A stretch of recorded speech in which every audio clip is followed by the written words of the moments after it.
Hello and welcome to the Driving Maul Show. Hi, I'm Paul here with you at 8 p.m. every Monday, talking about the old rugby on YouTube, Facebook, and not Twitter anymore because, hey, you have to pay now to live stream to Twitter. So sorry, folks, that ain't happening. But joining me is Cornflake from the Deep South. How you doing, sir? I'm good. Why would you have to pay to stream something on Twitter these days? What a greedy, money-hungry platform that is. Terrible stuff. Down with the paying for money for that.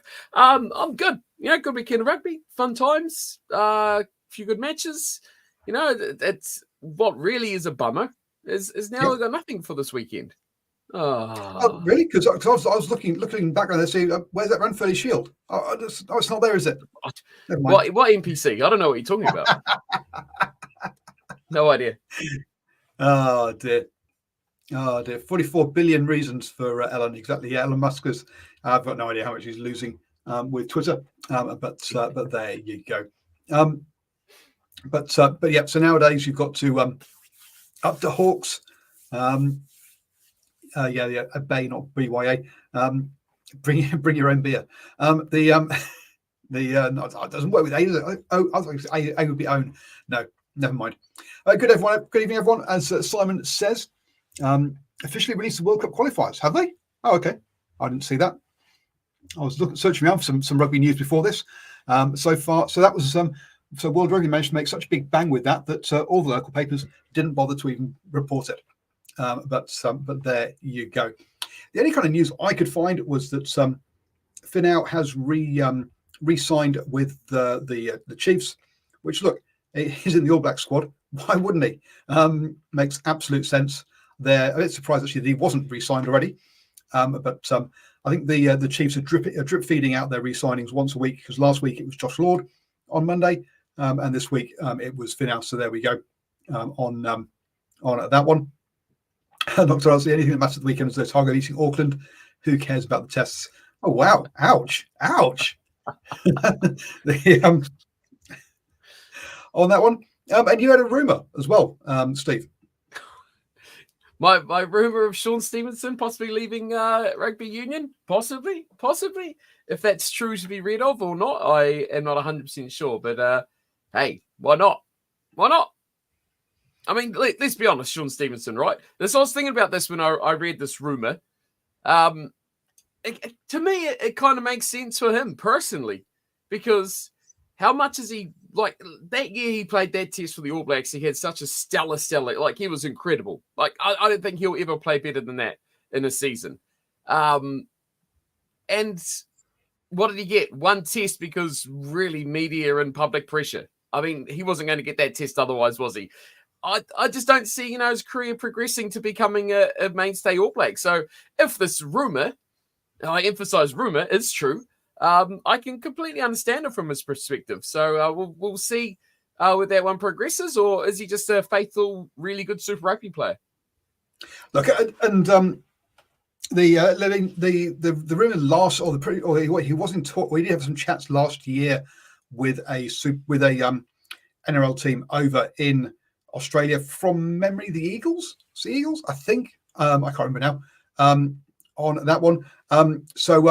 But this time talking with the Warriors. I mean, the Warriors being linked with him, linked with Lau Mape. I mean, look at all these rugby players heading over to the Warriors. Perhaps we can have another one of those Wigan Warriors versus Bath. Oh, no. Kind of crossover games. Have one game in league and one game in union. Have the Warriors versus Auckland versus the Blues.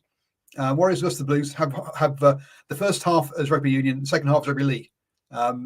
Have one of those sort of charity games. That'd be fantastic. Bring it on. It could be better than cricket, I guess, though. Surely.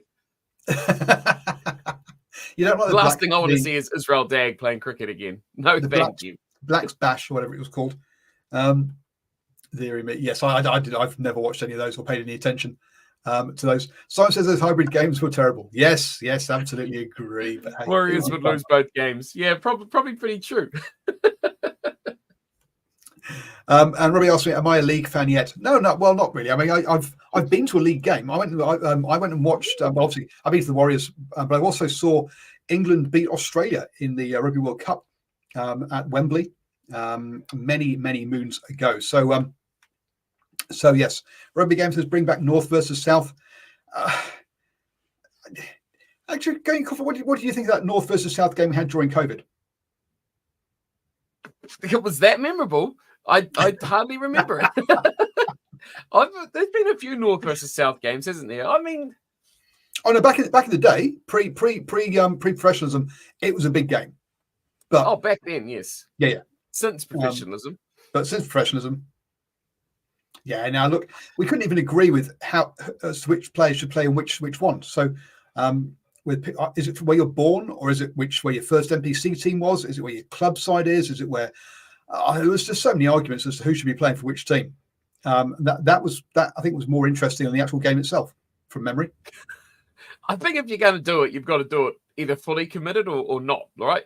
Like you say, you've got to set the rules. Like how do you qualify for each side?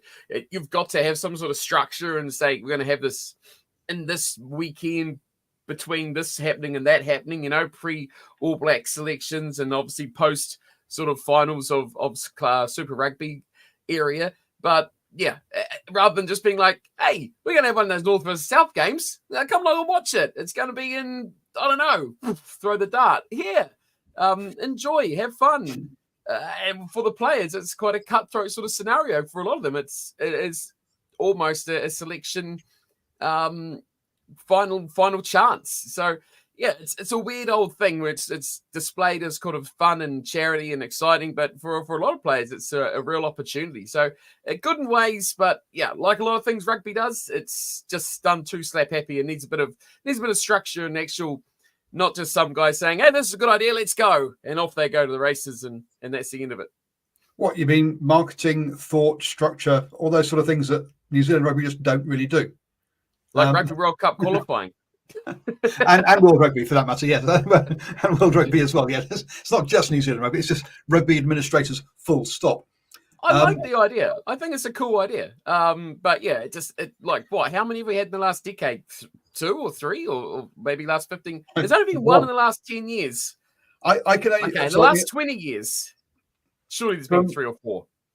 Maybe, but I moved here in 2014, and I can only remember it happening once. So I've been here nearly 10 years. Is that including when they had the All Blacks?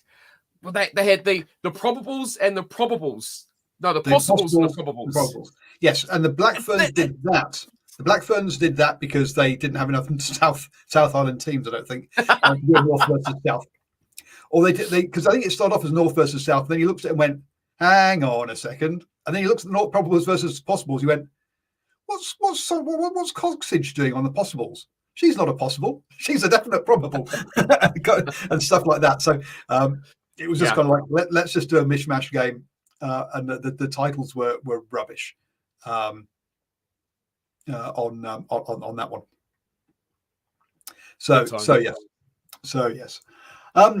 Let's just run through those NPC games then. First up on Friday. Sorry. Do we have to? We're just going to very quickly. I'm not going into too much detail. I did actually watch one this weekend. Me too. Bay of Plenty saw off counties, so well done to them. We saw also the midweek game pretty much as expected. As someone's already said, the 3 Auckland teams. I'm not sure that North Harbour and counties would like to be called Auckland teams. Are winless. Yeah, they are. On that one. The Black Clash is horrible. We don't Steve and I don't even watch. So Bay of Plenty beat counties as expected. Otago got a big win over Auckland. Well, I mean it's a 2-point win, but big in the fact that Auckland now are winless after 2 games, which is very surprising for one of the big city teams. And Otago coming off the back of losing to Southland, so they bounced back well to get that victory. So a close one there. Christian Liliafano was playing for Auckland, apparently due to injuries, and wearing his Moana Pacifica cap, scrum cap, which was a great touch. They couldn't even find him a scrum cap to wear. So I did like that on that one. Do butt in when you've got something to say about one of these games. Northland beat Manawatu. Yeah, I mean Manawatu's going to lose every game this season, so no big surprise there. even with Brett Cameron, the best fly half in the country. Yep. Tasman beat Canterbury 22-7. So good win for Tasman there on that one. The game that Steve watched, he doesn't want to talk about. Hawke's Bay saw off Southland 31-17 in the Ranfurly Cup game. To be honest, that's kind of expected as well. We think Southland were last season, and Hawke's Bay were fifth, and also runners up in the final.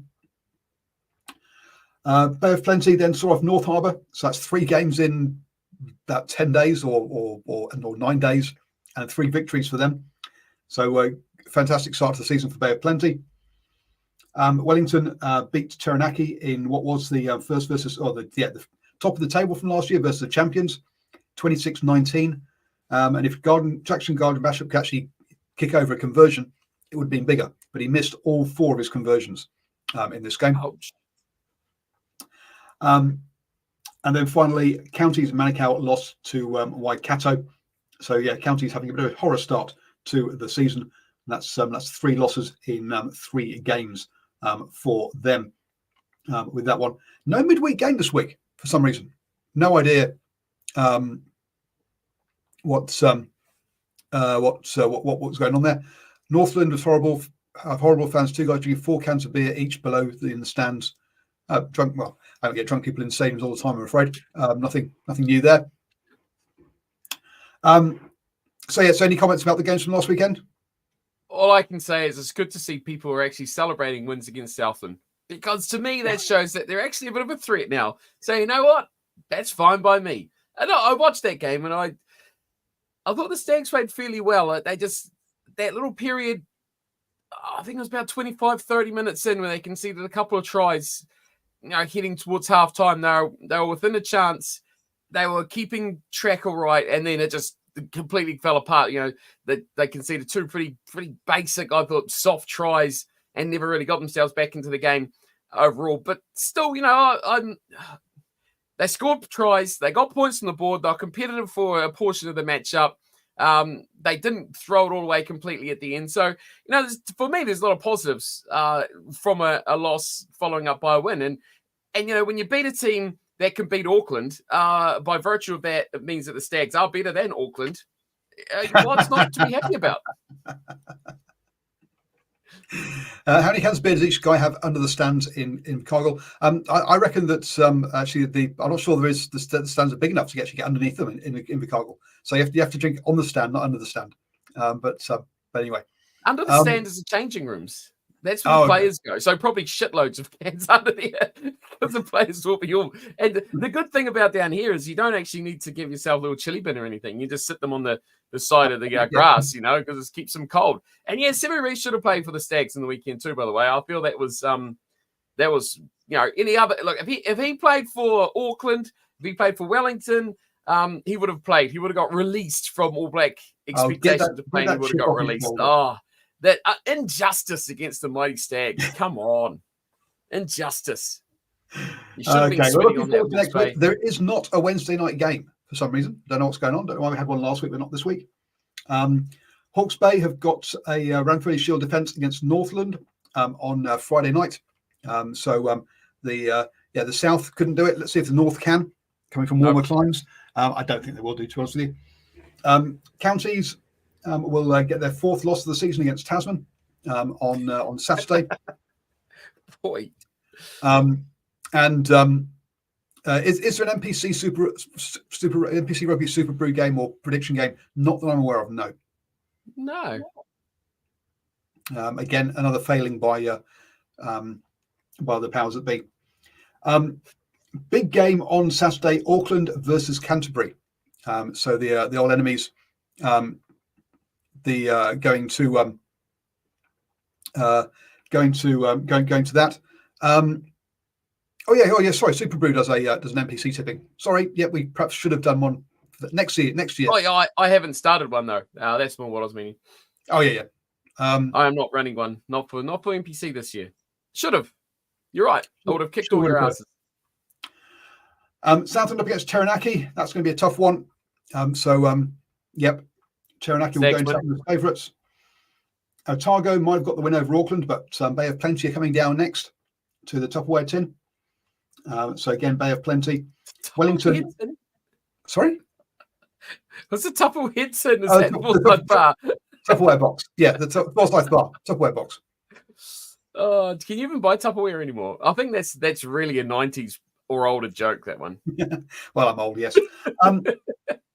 Wellington will thump Manawatu at the Jerry Collins Stadium in Poirua. So that's good to see them taking it away from the big stadiums, actually, where they actually fill a stadium.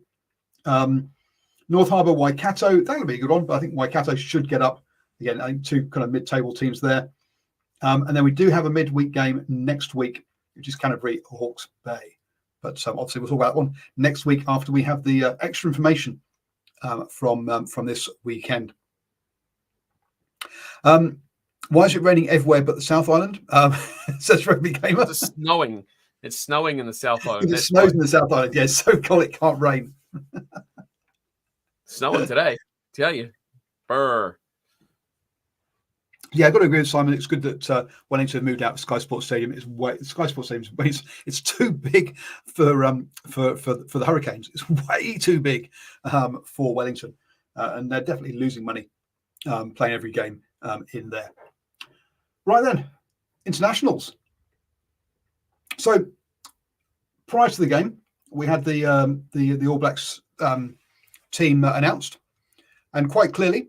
The problem last weekend, or the previous weekend, was the outside backs, because we had one replacement, which was an injury prop, and then we had 11, 13, and 14 all replaced. So the two wingers and the outside centre were all replaced. So clearly, that's where the issue was.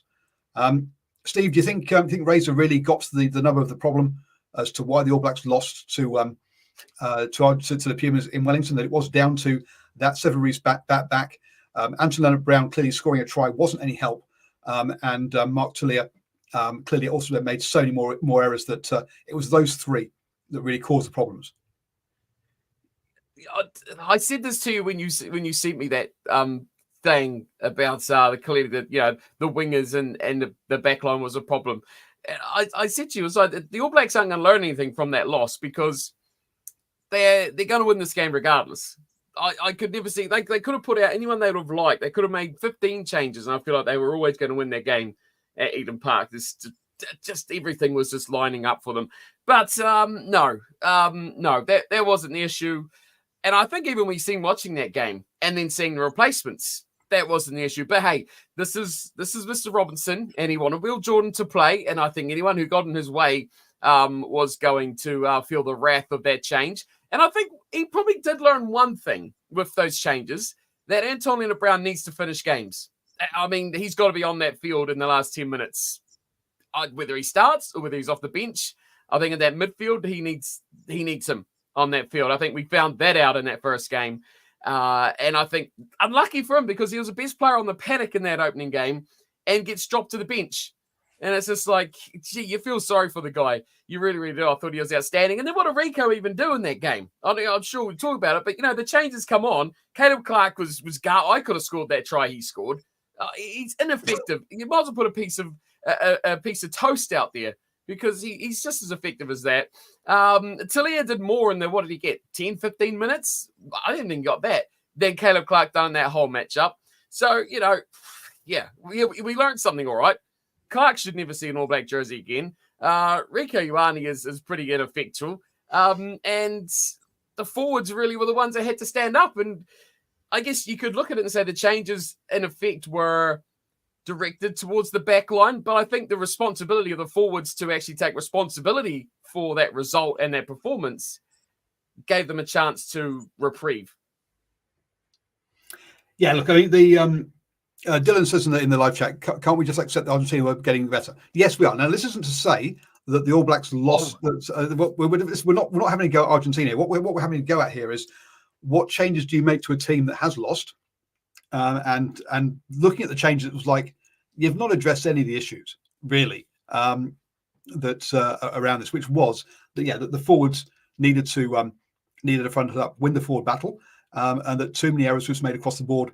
Turning the ball over. That was in that first game So to kind of blame your outside backs for balls getting dropped and turning over and a lack of execution seemed a bit strange as a way of doing it, which is why I basically threw that one at Cornflake, because it just seems strange to change those three players from that. Now, to a certain degree, look, I think some of it was perhaps premeditated in the fact that Severus has played every game, because he also played over in the Fiji game as well. So I think there was an element of rotation in there, and also we wanted to bring back Jordan. But it just looked wrong. And from what he was saying, it seemed like the whole point of dropping Rico to the bench and bringing him back was to put a rocket up his arse and say, "Hey, look, I want to see a response from you now that I've dropped you and put you back in." It seemed a bit kind of old school mind or sort of mental games, which seemed a bit strange to me. I thought we were past that kind of thing, but maybe not. Well, clearly not. Actually, I should say. I agree with you. I was about to say to you, do you think those changes were predetermined? Do you think regardless of what happened in week one, we would have seen those same three changes a minimum going that second test? I kind of believe we would have, because I think he always wanted to bring Will Jordan back to start the second test. I think the midfield change was hey, let's see what happens when we swap these two around, and we got the same opposition twice in a row. Let's change his midfield and see what the effectiveness is differently. I think maybe Talia was a bit hard done by because he got really attacked at those kickoffs, and I think they might want to change that out, putting a bigger body on there, which the Pumas, to their credit, just said, well, okay, we'll kick someone else. It was a change of unluckiness that the All Blacks didn't adapt to on Talia's part, but I think the other two changes were certainly predetermined. They were always going to happen, whether the All Blacks won by 50 or they lost by 8. Yep. Agreed. Yep. And Dills did not tune into the live stream we had during the matchup and in that first game against the Pumas, where we were celebrating amazingly how great that victory was. Dude, Pumas, I love the Pumas. They're like one of my second teams. It's great to see. What was really interesting about it, and when we get on to the actual game, was from 1 to 2 test matches, the players that performed really well in test 1 for the Pumas and the players that sucked in test 1 for the All Blacks switched places. So, Bertino was really good. Mateta was really good. I thought those two guys stood out completely. And then Savia and Piranara were garbage. Test 2, it was exactly the other way around. Piranara was a lot better, and Savia was immense, back to what he was. But I think Bertino had an absolute howler that was really affected their whole attack process. Like I think Mighty said earlier with that halves. I think Carreras was all right, but the service he got from Bertino was a shocker. And Mateta, well, he might as well just spend the rest of the game in the pub, because he was really not there. And Cleaving not on the bench. I mean, I'm sorry, you made a shocker call there. So it was to me, the big difference in this was because I was watching with a mate, obviously over a few beers. So picking out individual players, perhaps not as good as your sober thoughts are on it, but the big difference was down to no sober thoughts. Down to look, in intensity and execution was just upped, particularly by the forwards in this one. Also, there was a bit of a game plan change in the first test. The All Blacks passed it 190 times for 120 runs. This time they passed it 140 times for 110 runs. So they did keep it slightly narrower. So again, maybe just it was wet conditions. So maybe there was also an element of, look, let's not try and pass the ball so much. Let's play sort of wet weather rugby, which we saw again. The kicks went from 23 up to 35, whereas actually Argentina went from 22 kicks to 21 kicks. They kicked it less. So perhaps Argentina didn't adapt to the weather conditions as well, and perhaps weren't playing a bit more of wet weather rugby in this one.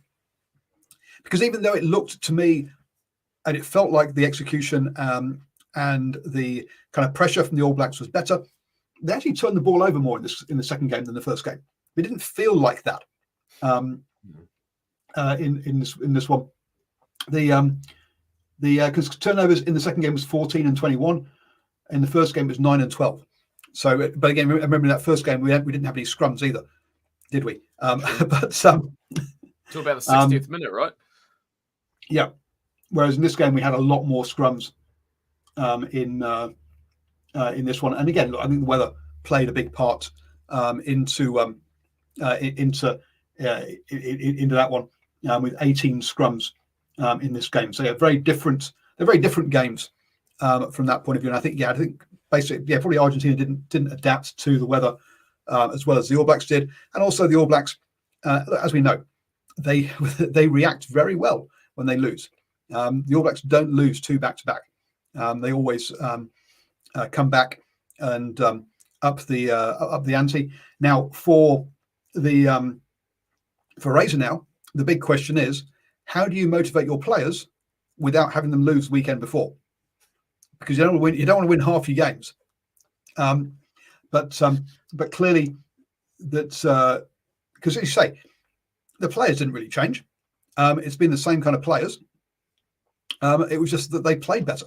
The game plan didn't drastically change. Sure, the weather I think it changed a bit for the weather, but the real big difference was was just that the players were more focused. The players executed better than the previous week. I don't think there's that much difference otherwise from my point of view in this one, or do I miss a lot of stuff here? No, I mean, yeah, probably a few beers too many, but we can let you away with that one. No, I agree with you. I think, you criticise the changes of selection, but there was a chance for a lot of that forward pack to, like I said before, to exact revenge or to right the wrongs of what they did the week before. And a lot of players who copped a bit of flack for those performances, I think, stood up pretty well. I think, it was really good to see Tamati Williams get a chance starting. I thought he looked every part of a man who should be wearing that number 1 jersey a lot more. I think he was phenomenal. And I just think the players that you look to put in strong performances really did step up a lot more. I find it interesting how much they're using Blackadder still in the set piece, even though those two locks were doing quite a good job. With two young and inexperienced locks, but it's good to have an experienced guy in Blackadder covering a lot of that pressure and having 3 options in the line out as well. Seems to be working pretty well for them. And just the backs, things kind of flow a little bit better. It's like, that extra week of them playing with each other, the passes kind of stuck a bit better. I think the short kicking game worked really, really well. And the ability to adapt up, whether it be Bowden or Geordie or McKenzie, putting in those kicks through, it definitely mixed up and forced the Pumas to defend a bit shallower, which of course gave them more space in behind to kick a bit deeper. And the game plan just worked. So, no, not always players, but the execution was certainly a lot better, and the players were a lot more locked in and focused. And that's part and parcel of coming off a loss. It's also that pressure of the Eden Park performance now, 49, now 50 wins in a row. There's desperation. They don't want to win that. They don't want to lose that record. And the flip side is coming from Wellington. There's not that same sort of pressure or expectation, is there? Yes, there's expectation to win the test match, but boy, not that expectation of 30 years of history of never losing and the greatest single stadium record of wins in a row in international rugby. So, really a lot more on that matchup, and the players just played a lot better. And I think, like it was last week when the Pumas performed well and put pressure on the All Blacks players, once they were up and on top, they had that ability to stay on top. I think now the flip side happened here when the All Blacks got on top, and they got on top very early, remember, as well. Test 1 was a very close game, and the Pumas are always dangerous. If they stay within 5 to 10 points, they're always really dangerous. And it only takes, one moment of brilliance. Mateo Carreras, we saw it last week, just taking that little half 50 chance, bang, he's got the ability to score and change the game. The All Blacks took that away straight away. What was it, 20 minutes? They had 3 or 4 tries on the board straight away. They just sucked the life out of that Pumas side very, very quickly, which really took a lot of the punch and power out of the game and caused them to be chasing a huge deficit. And mentally, that's really, really tough, especially when, again, not only the All Blacks defending this record, the Pumas got the pressure of being, the 3rd ever team to go back-to-back against the All Blacks. that could have possibly happened after Ireland and I think was it France and 1512 or whenever it was billions of years ago. So there was a lot of pressure on the Pumas to back up, and you got to wonder, after that first victory, mentally they go, we only wanted to beat Australia. That was our expectation, and they're coming here saying, yeah, we're going to give it a crack. If we can do it, brilliant. And I feel like they had done their job. And how much of them were ticking off and going to make that fight with the Wallabies next week, thinking they had done enough to go 1-1. But I think they will be bitterly disappointed to have lost that much. And I think halftime really did buck up the Pumas. They won that second half, which is, if you're going to split the game up, which, as a good coach would do and say, hey, 40 minutes gone, let's just smash that out of the way. Let's start again, 0-0. They won that second half. So, from that perspective, they certainly did buck up at halftime. And I think they were a lot better team in the second 40 minutes. The All Blacks did peter off. I thought they were, disappointingly, I thought they could have picked up and they should have pushed on and they should have got, I think, their scoreboard over 50. I think they'll be disappointed they didn't do that and make a real statement about it. But, the Pumas come back well, and I think they did a good job mentally resetting back to a 0-0 scoreboard and getting back and actually winning that second 40 minutes. So, I think there's a lot of mini games inside that whole game completely for both those teams. And I think both sides will, ultimately, All Blacks will be happy, but I think there's a lot for them to work on, especially going to South Africa now, from especially that second half performance. Even though I will give Razor credit of taking on my, you must watch the show. Scott, thanks for watching, buddy. Good to see you. He exactly did what I said last week about those changes with Will Jordan and Beauden Barrett and swapping out McKenzie. And I saw that and I'm like, yep, he's a good coach. He knows what he's doing. Actually, the other selection that I thought was a bit strange was, or not strange, that really is just, I think it's wrong, is Sam Cane. Right, this takes him up to now 96 tests with this one. This is so blatantly, let's get him 5 tests to get him to 100. Now, look, as All Blacks captain, as a player who has broken his back or broken his neck in the Call of Duty over in South Africa and stuff, look, he deserves to be 100 cap All Black. Don't get me wrong. I don't begrudge him 100 caps. What I do, but it should happen naturally. It shouldn't be forced like this. Unfortunately, injuries have stopped him from getting there before this season. And I can see why they want to get him past there. But to my mind, that shouldn't be happening, in all honesty. Can we change his name? Can we call him LeBron Kane now for stat padding? That'll get some people riled up. On South Africa, and we'll see if they can survive in South Africa without getting 2 back-to-back losses. Because boy, oh boy, the Springboks made 10 changes to their starting 15, and basically came up with the same result as they did last week against Australia. The first test finished 7-2. I've got the right round. 7-33. And this test they won 12-30. So another comfortable win. This time though, the Wallabies didn't even get across the try line. All their points came from the boot of Loliseo with 4 penalties into this one. Nocturnal Right says, yes, South Africa's still butchering tries. Absolutely, yes. They should have won both these games by more points because, yes, they did butcher tries in this one as well. Yeah, we can change 10 players, but the same mistakes kind of seem to happen. But so to have made that many changes, to have and to put in this kind of performance again is very impressive. Let's be honest, he's building depth and squad depth for the next Rugby World Cup. He's already looking towards that. He's not too worried about whether he wins or loses these games to a certain degree. Clearly, he wants to win them, and if he loses too many, Rassie will get under some pressure. But clearly, he's not here thinking, okay, I've got to win the Rugby Championship. Now, I think there was an element of we have to beat Ireland, which is why we saw quite so many, or very few changes from the Rugby World Cup side to that Ireland series. But now he's like, okay, that number one thing's out of the way. Let's move on and start looking forward 4 years. Cracking start by the Springboks from that point of view. Yeah, cracking start for the Springboks, ticked the boxes, got the wins, developed a whole pile of players.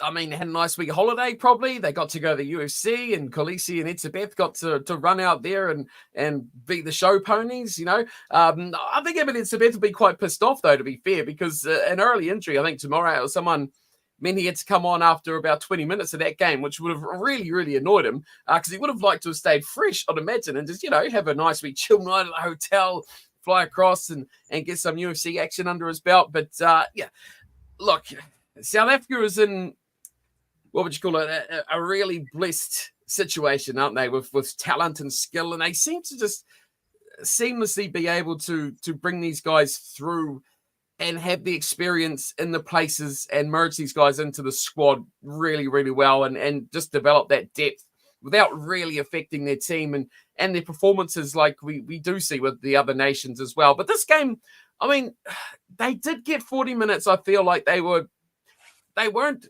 pressured, but they were scoreboard pressured. And I think a big turning point of this game was that halftime, 40-something minutes on the clock. It wasn't halftime yet. Wallabies get a penalty, 2 points behind. Lolasia lining up a kick just outside the 22, maybe 10 meters, not even that to the right.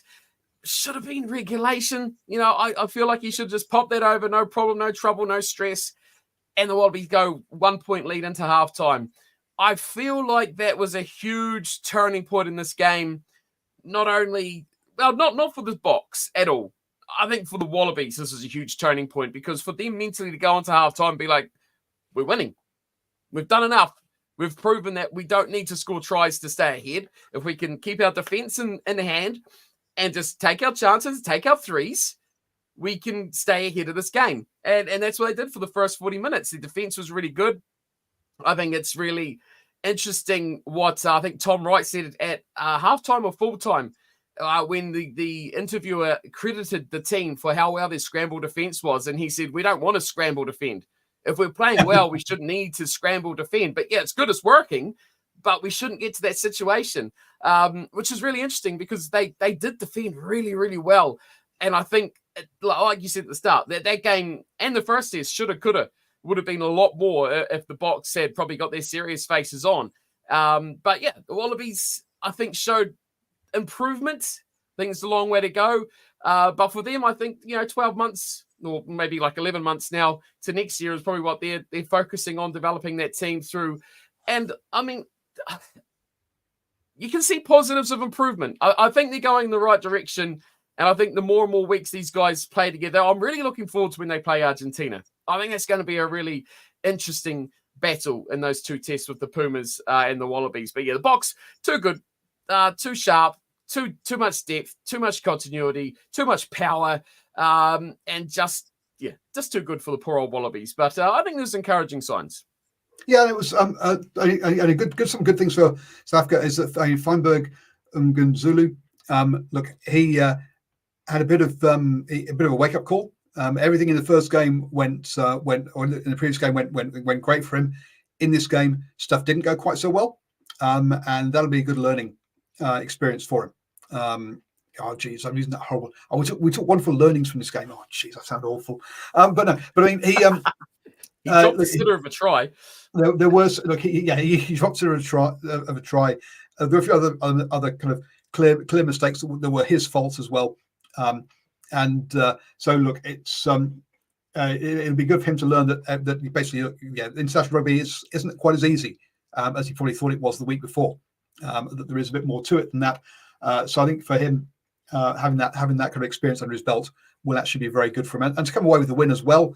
So basically, he can learn from it without getting blamed for it, kind of thing. Mm-hmm. Will also be helpful for him from that point of view. And again, part of that piece you're talking about, putting enough experience around him, like outside him, right? You've still got a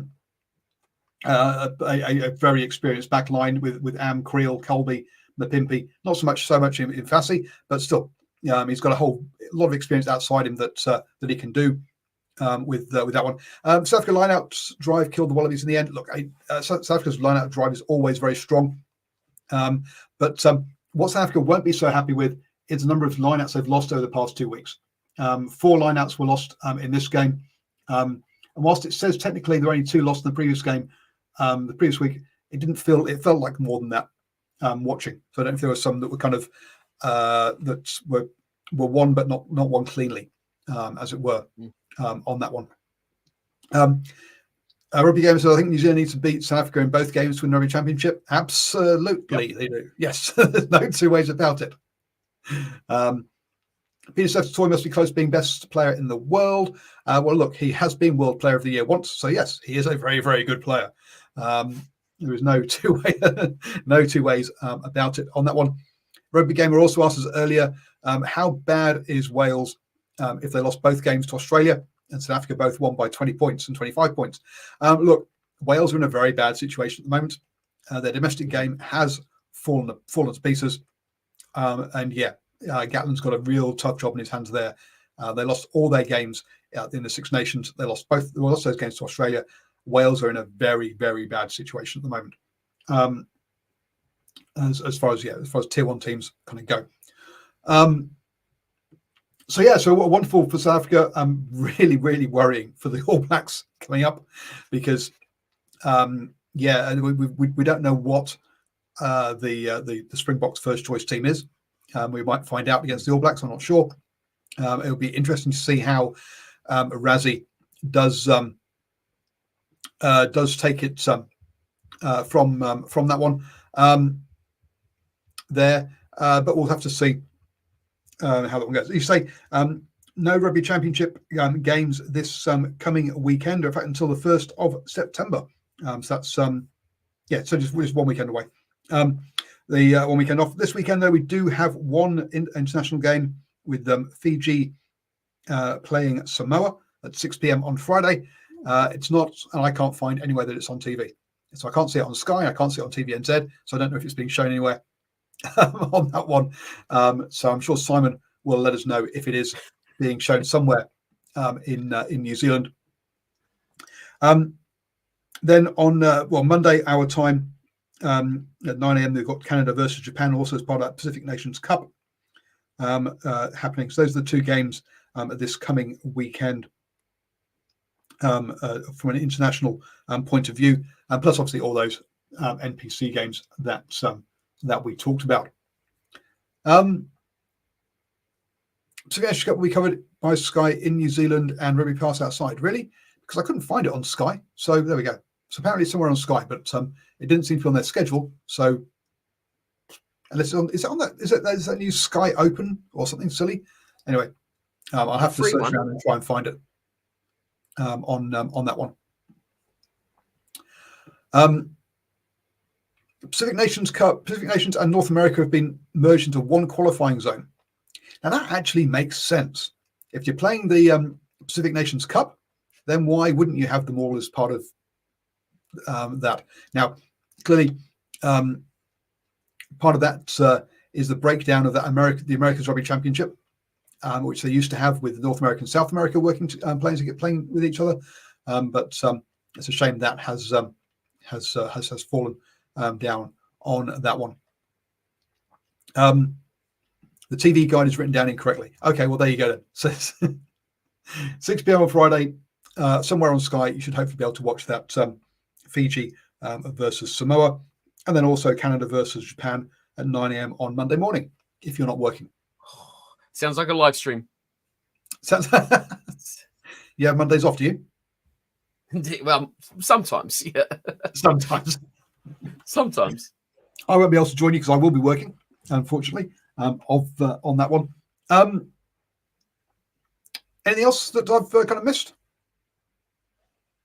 I was just looking at the world rankings based on Nocturnal talking about Japan down to 14th.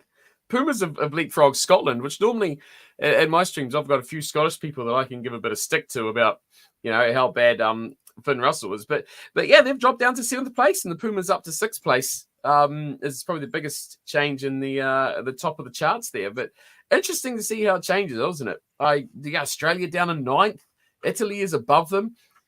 That's crazy to look at. It really is crazy to look at how these go. But yeah, no, a good weekend of rugby. I thought it was quite good. I've seen there's been videos floating about on our Discord channel about the Lions for next next year, and how they're pretty much writing off the Wallabies. I think they're getting a bit ahead of themselves, to be honest, on that one. So I think there's going to be some interesting Lions chat over the next 10 months or so leading into that tour with the Wallabies, and I feel like they're going to get better. And I'm looking forward to that series against the Pumas. I'm looking forward to what team South Africa's going to pump out in a fortnight. I know that's a wee way away, but yeah, I think this competition's strong up. I think the Rugby Championship is.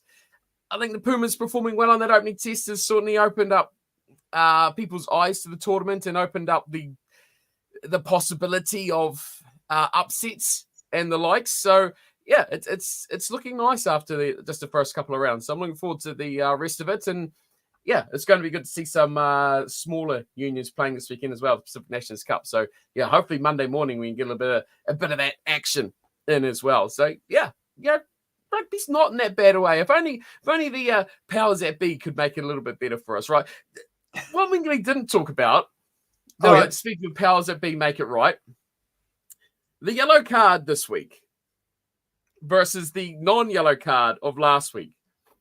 So Almua's yellow card this week for when his fringe tickled. I think it was it Carreras or I can't remember actually who it was he tickled. Versus Blackadder's non-yellow card last week. I know it's just the interpretation of the referees and blah blah blah blah and all that sort of stuff. But in your opinion, what is the right call? I liked as much as I hate Angus Gardner, I actually liked his little bit of common sense that he brought to the game, and I really thought in the second test there was no contact at all with Almua's head to the player. But I think that's a bit of a talking point between those two test matches. Yeah, looks like it's just both yellow cards and the protocols. Yeah, I don't care about protocol. Protocol can go fly in the river because we know it's not about protocol. It's about interpretation of the law and common sense, which as much as I hate to say it, and it really does pain my heart, I feel like Angus Gardner showed a little bit of common sense in that first test. Yes, but I don't think that. But to me, that we have a problem in rugby. We have a number of problems in rugby, but as far as officiating the game goes, we have two problems really. One is there's far too many laws to actually officiate them all. Number one, and number two, by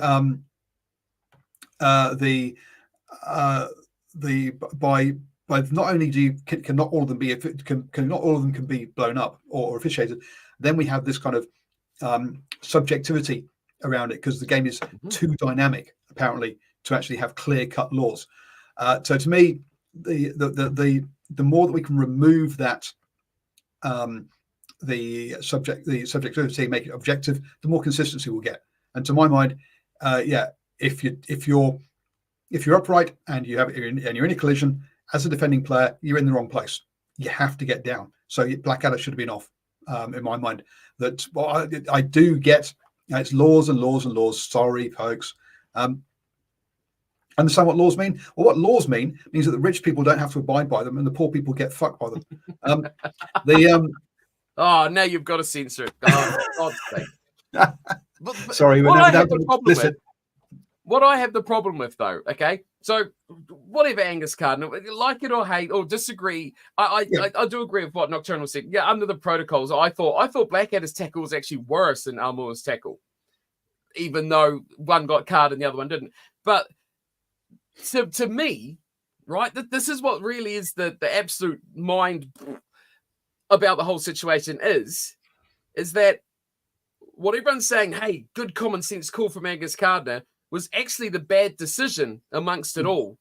You know what I mean? To the letter of the law, right? And that's what I think the big problem with rugby is. I think that's what the issue is. We sit here and go, that interpretation is what makes a big difference about it. Look, I just think it was interesting. I hate both of them being yellow cards, personally. But yes, by the letter of the law, it should have been yellow. We got one yellow. We didn't get a yellow. And we had two very similar tackles and two different referees, which just goes to show that whole interpretation and opinion of a law is a referee. And also referee or TMOs, who overall referees, can go fall in a river, by the way. Just while we're on it. But yeah, I just find it interesting. I was just keen to what you thought about that. The differences in the interpretation from two different referees, and the apparent best referee in the world, Angus Gardner, using a bit, that little bit of metal he's got up there, as opposed to our Italian friend who just went, "Get off my field." Who did what he was told to do. So it's not actually. I'm not blaming. I'm not. Again, I don't think the blame should be on the referee. There, it should be on the the authorities. But to my mind, yeah, I thought Blackadder should have gone. I thought it was lucky not to. I could see why Angus did use a bit of common sense. But you say it just brings in too much variability where people who watch lots and lots of rugby look at it and go, "Oh, we don't know what the outcome's going to be. Let's just wait." And if you're in that situation, it's wrong. It's got we people like us who watch too much rugby for our own health should be able to go, yes, it's that, or yes, it's the other for 95% of calls, or even more than that, 99% of calls. There's only the odd one where we go, "Ooh, well, I'm not sure." Whereas at the moment, it's like every single one of them are. I don't know which way he's going to go with that one. Is he going to get it? Is that kind of bent enough or not? Has the other guy gone down too much? There's just so much guesswork. And trying to explain that to someone who's just new to the game is impossible. I mean, sorry, but if you're trying to get new fans, and let's be honest, we need some more fans, then yeah, good luck.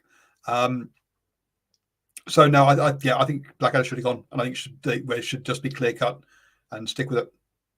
My comments were not against referees at all. They were against the laws and how differently two people can interpret a very similar tackle 1 week apart. That's literally what my attack was there.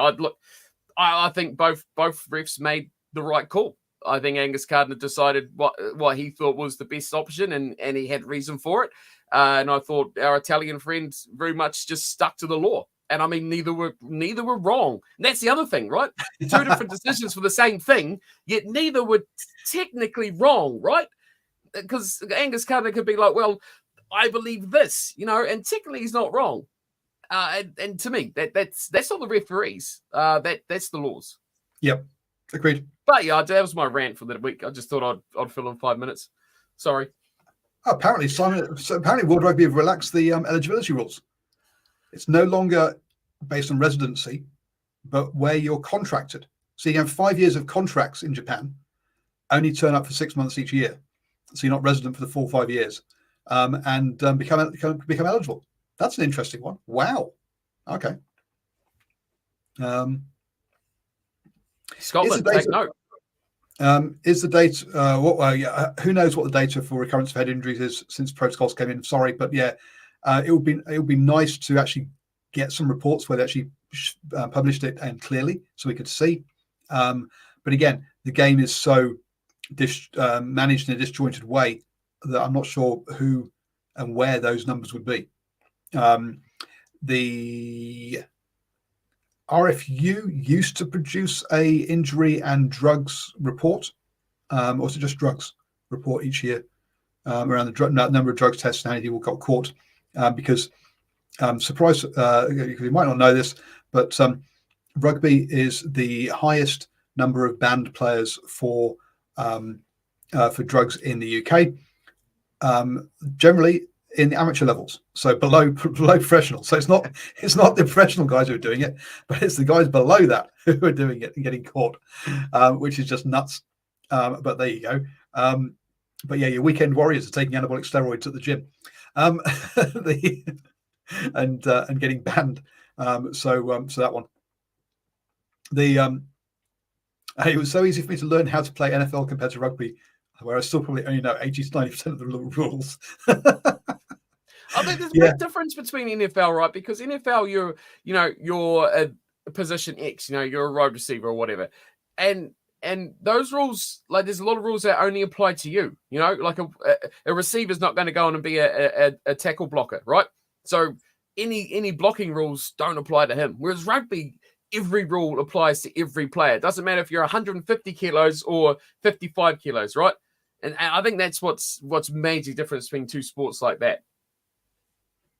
Yeah, look, it's funny, isn't it, that you'll have guys who will go through their entire professional career as an NFL player and never touch the ball. Yes.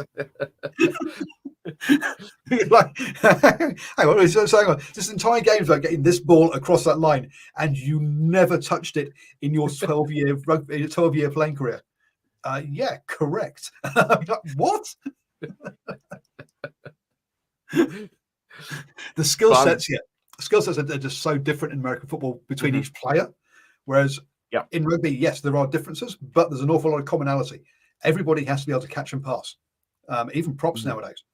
With that one, someone mentioned it higher up about Fletcher Newell being struggling with his scrummaging. Look, he's a young prop. He'll grow into that. Someone was saying that, look, he's good running around the park, and someone else said, oh yeah, it's only because he's 150 pounds. No, he's 150 pounds that moves, right? his work rate is good.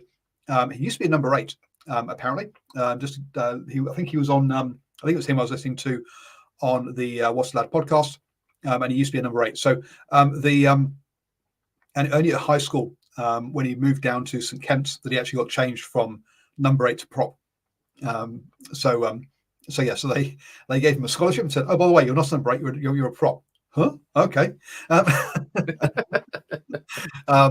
And look, it's not done him bad at all, is it? Now he's in up there. On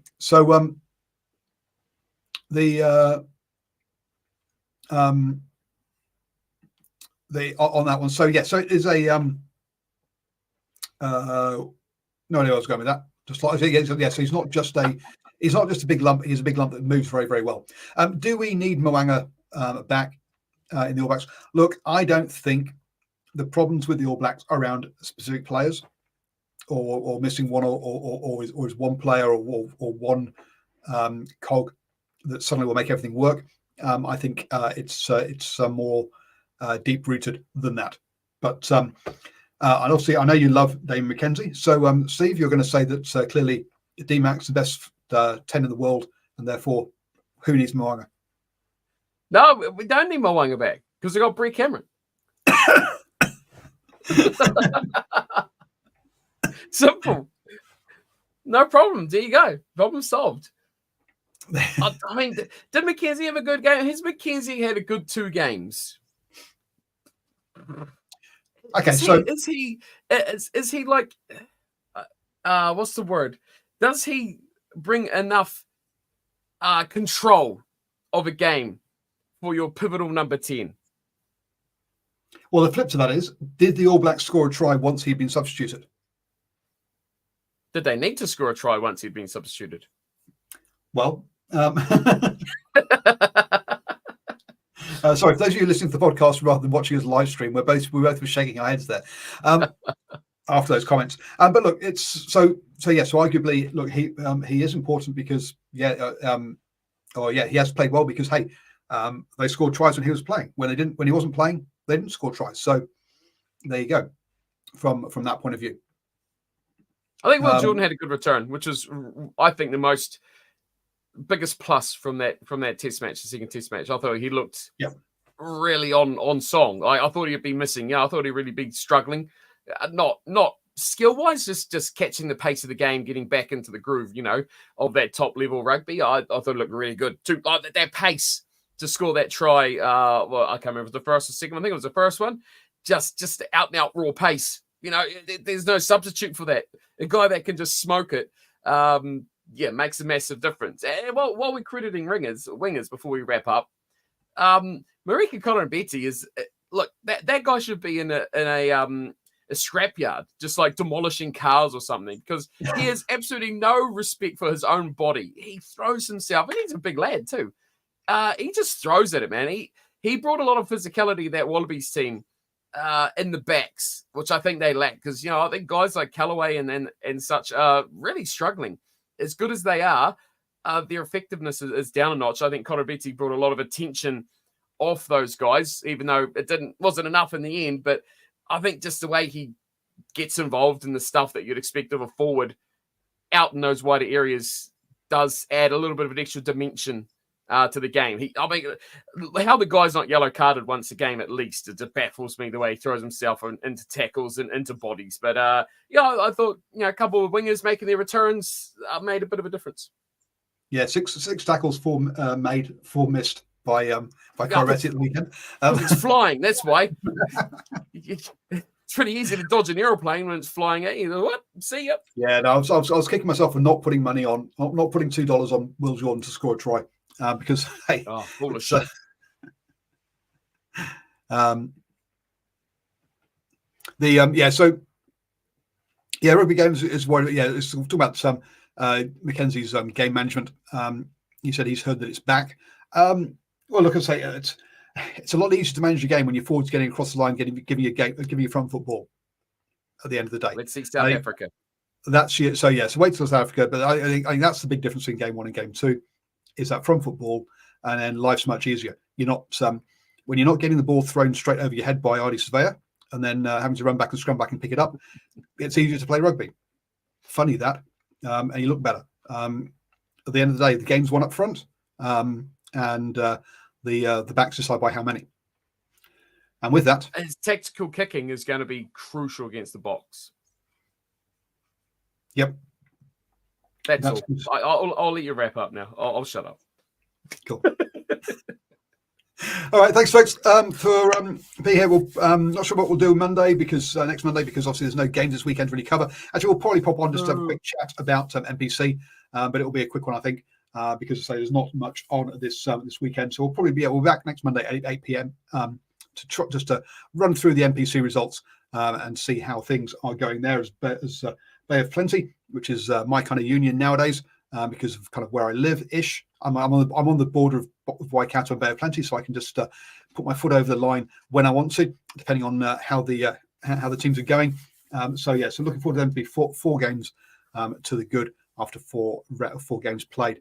So cheers, guys. All have a great week and stay safe. And thanks for joining me, Cornflake.